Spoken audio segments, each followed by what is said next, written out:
En una mañana fría de marzo de 1987, el ingeniero nuclear Viktor Bryukhanov despertó sin imaginar que sus próximas decisiones marcarían para siempre la historia de la humanidad.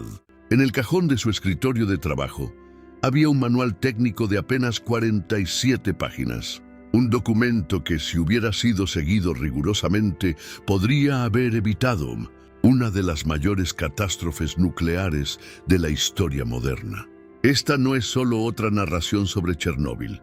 Esta es la historia sombría de cómo un protocolo de seguridad ignorado costó 200 vidas y dejó cicatrices eternas en millones de personas. ¿Te has preguntado alguna vez cuántas tragedias podrían haber sido evitadas si alguien simplemente hubiera seguido las instrucciones? Hoy vamos a sumergirnos en las profundidades de uno de los secretos mejor guardados de la Unión Soviética, un protocolo de seguridad que existía, que fue desarrollado por especialistas, pero que fue deliberadamente ignorado, por razones que van mucho más allá de la incompetencia técnica.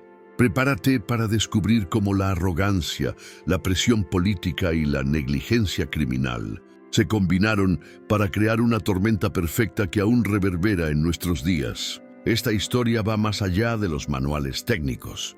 Revela cómo decisiones aparentemente pequeñas pueden tener consecuencias devastadoras para generaciones enteras. Pero antes de continuar, déjame hacerte una pregunta que te va a atormentar durante todo este video. ¿Y si te dijera que los responsables de la tragedia sabían exactamente lo que estaba a punto de suceder? ¿Y si te contara que tenían en sus manos no solo uno, sino varios protocolos que podrían haber evitado todo esto? Desarrollo parte 1. El contexto sombrío. El imperio nuclear soviético. Para entender verdaderamente la magnitud de lo que pasó en esa madrugada fatídica, necesitamos regresar al año 1970, cuando la Unión Soviética inició su programa nuclear más ambicioso de la historia. El reactor RBMK-1000 no era solo una fuente de energía, era un símbolo de supremacía tecnológica soviética, una demostración de poder que rivalizaba directamente con el programa nuclear estadounidense. Lo que pocos sabían en esa época era que los ingenieros que diseñaron estos reactores tenían serias preocupaciones sobre su seguridad. Documentos secretos, liberados apenas décadas después, revelan que ya en 1975, el físico nuclear Nikolai Dolezhal había alertado a las autoridades sobre fallas críticas en el diseño del reactor. Él no estaba simplemente preocupado, estaba aterrorizado con las posibilidades catastróficas que su propio proyecto podría desencadenar. Dolezhal y su equipo desarrollaron entonces lo que se conoció internamente como Protocolo de Seguridad Crítica RBMK-1000, un manual detallado de 47 páginas que especificaba exactamente cómo operar el reactor en situaciones de emergencia, qué procedimientos nunca deberían ser violados y, principalmente, qué pruebas jamás deberían ser realizadas sin supervisión específica de Moscú. Pero aquí está el primer giro sombrío de esta historia. El protocolo no fue ignorado por accidente. Fue deliberadamente puesto de lado porque seguir sus directrices significaría admitir que el diseño soviético tenía fallas fundamentales, algo políticamente inaceptable. Durante el apogeo de la Guerra Fría, los hombres detrás de la máscara. Viktor Bryukhanov no era un hombre malintencionado, ingeniero brillante, graduado del Instituto de Moscú, había dedicado toda su vida al programa nuclear soviético. Pero en 1987, Bryukhanov enfrentaba presiones que iban mucho más allá de la física nuclear. El Partido Comunista había establecido metas de producción de energía que eran, según especialistas internacionales, físicamente imposibles de alcanzar con seguridad. Anatoly Dyatlov, el ingeniero jefe adjunto de la planta, era conocido por su personalidad autoritaria y por su tendencia a ignorar protocolos de seguridad cuando estos interferían con cronogramas de producción. Documentos internos revelan que Dyatlov había sido advertido formalmente al menos 7 veces en los 2 años anteriores al accidente por violaciones de procedimientos de seguridad. Pero no estaba actuando solo, estaba siguiendo órdenes directas de Moscú. El tercer personaje de esta tragedia anunciada era Leonid Toptunov, un operador de apenas 25 años, que esa noche fatídica estaba realizando su primera prueba de seguridad sin supervisión directa. Toptunov había estudiado el protocolo de seguridad durante sus entrenamientos, pero fue instruido por sus superiores a adaptar los procedimientos para acelerar el proceso de prueba. Ahora, imagínate teniendo 25 años, siendo responsable de una de las máquinas más poderosas jamás construidas por la humanidad y tus jefes diciéndote que ignores exactamente aquello que aprendiste, que era fundamental para tu seguridad y la de millones de personas. ¿Qué harías tú? Desarrollo parte 2. La noche del error fatal. 26 de abril de 1987, 01:23 min. El reloj de la sala de control del reactor 4 marcaba exactamente las 0:23 min. Cuando Leonid Toptunov miró por última vez el manual de protocolo de seguridad antes de cerrarlo y colocarlo dentro de un cajón. Había recibido órdenes directas de Anatoly Dyatlov para iniciar la prueba de seguridad, aun sabiendo que al menos 5 procedimientos críticos del protocolo serían violados en ese proceso. La prueba que se estaba realizando esa madrugada no era rutinaria. Era un experimento para determinar si, en caso de pérdida total de energía eléctrica externa, las turbinas del reactor podrían generar energía suficiente para mantener los sistemas de enfriamiento funcionando hasta que los generadores de emergencia entraran en operación. En teoría, era una prueba importante para la seguridad de la planta. En la práctica, era un experimento extremadamente peligroso que el protocolo de seguridad clasificaba como procedimiento de alto riesgo que requiere autorización especial de Moscú. Pero aquí está el detalle que va a helarte la sangre. Dyatlov no solo sabía que estaba violando el protocolo, había ordenado que el manual fuera removido de la sala de control para que los operadores no pudieran consultarlo durante la prueba. Literalmente escondió las instrucciones de seguridad de los hombres responsables de operar el reactor. La secuencia fatal de decisiones. 01:05 min. Primera violación del protocolo. El reactor fue operado en potencia muy baja, una condición que el manual clasificaba como inestable y potencialmente peligrosa. El protocolo especificaba claramente que las pruebas de seguridad solo deberían realizarse con el reactor operando en al menos el 70% de su capacidad nominal. 01:15 min. Segunda violación. Los sistemas automáticos de seguridad fueron deshabilitados. El protocolo era explícito. Bajo ninguna circunstancia, los sistemas automáticos de seguridad deben ser desconectados durante procedimientos de prueba. Dyatlov ordenó personalmente que fueran apagados, alegando que interferirían con la recolección de datos. 01:19 min. Tercera violación fatal. Las barras de control fueron retiradas, mucho más allá de los límites de seguridad. El manual especificaba que como mínimo 30 barras deberían permanecer insertadas en el núcleo durante cualquier operación. En ese momento, solo 8 barras permanecían. Y ahora viene la parte que más me impresiona. Leonid Toptunov se dio cuenta de que algo estaba terrible. Los instrumentos mostraban lecturas que nunca sabía que debería parar la prueba. Sabía que debería consultar, pero cuando intentó cuestionar las órdenes, ¡haz lo que te ordené! ¡No estás aquí! Los 40 segundos, 01:23 min. La prueba comenzó. Las turbinas fueron desconectadas. Para simular una pérdida por 40 segundos, todo parecía estar funcionando con... Los sistemas de enfriamiento estaban siendo alimentados por la energía residual, pero entonces...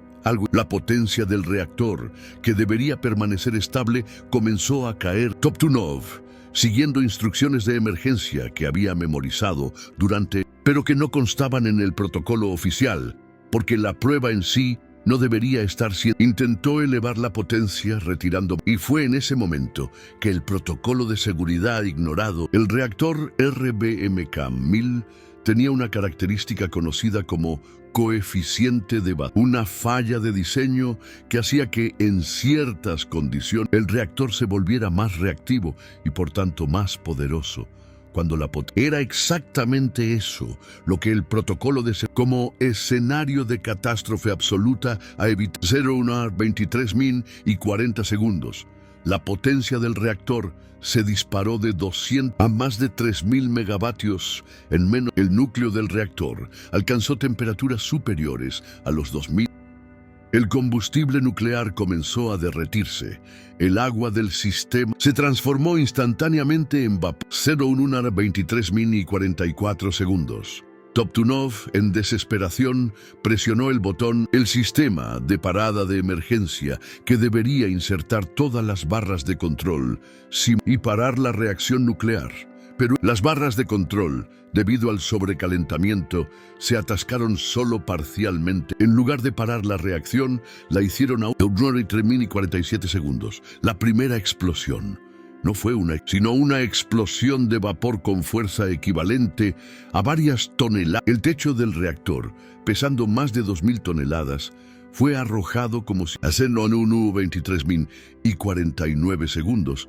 La segunda explosión, aún más, esparció material radioactivo por un área de más de 150.000 kilómetros. Desarrollo parte 3. Las primeras 24. Mientras el reactor 4 ardía y esparcía radiación mortal, una segunda tragedia estaba apenas comenzando. La tragedia del silencio. Viktor Bryukhanov, el director de la planta, hizo su primera llamada a Moscú a las 02:30, más de una hora después de la explosión. Pero lo que dijo en esa llamada: tuvimos un pequeño accidente en el reactor 4, reportó Bryukhanov a sus superiores. Hubo un incendio, pero está bajo control. No hay liberación significativa. Esa mentira, porque él sabía que era mentira, costaría. En las horas y documentos secretos liberados en 2018 revelan que Bryukhanov tenía conocimiento de la extensión del desastre.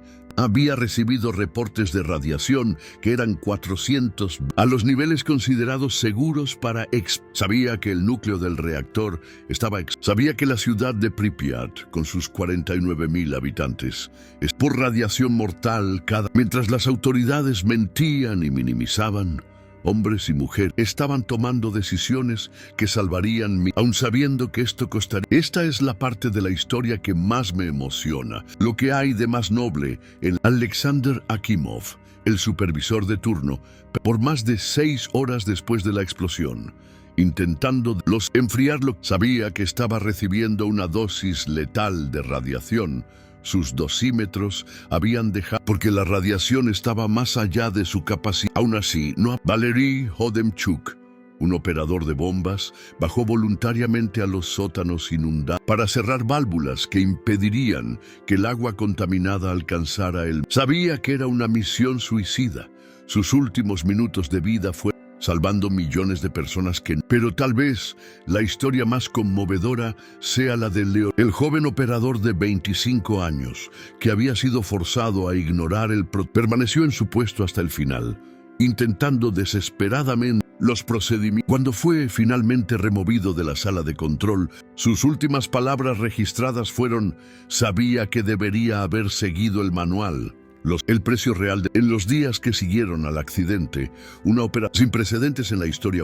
Más de 600.000 personas, conocidas como liquidadores, fue para contener los efectos. La mayoría de ellas no sabía verdaderamente a qué tipo de misiones. Las primeras 200 muertes fueron directas. Personas que murieron debido a la exposición. Estas son las muertes que podrían haber sido evitadas si el protocolo de seguridad hubiera. Pero el número real de víctimas de la tragedia de Chernóbil es imposible de calcular. Estudios independientes estiman que entre 4.000 y 16.000 personas murieron debido a los efectos de la radiación. Más de 5 millones de personas aún viven en áreas consideradas. Niños nacidos décadas después del accidente aún presentan de cáncer de tiroides y otras enfermedades relacionadas. La zona de exclusión, un testamento. Hoy, más de 35 años después, un área de 2.600 kilómetros alrededor de Chernóbil es la llamada zona de exclusión.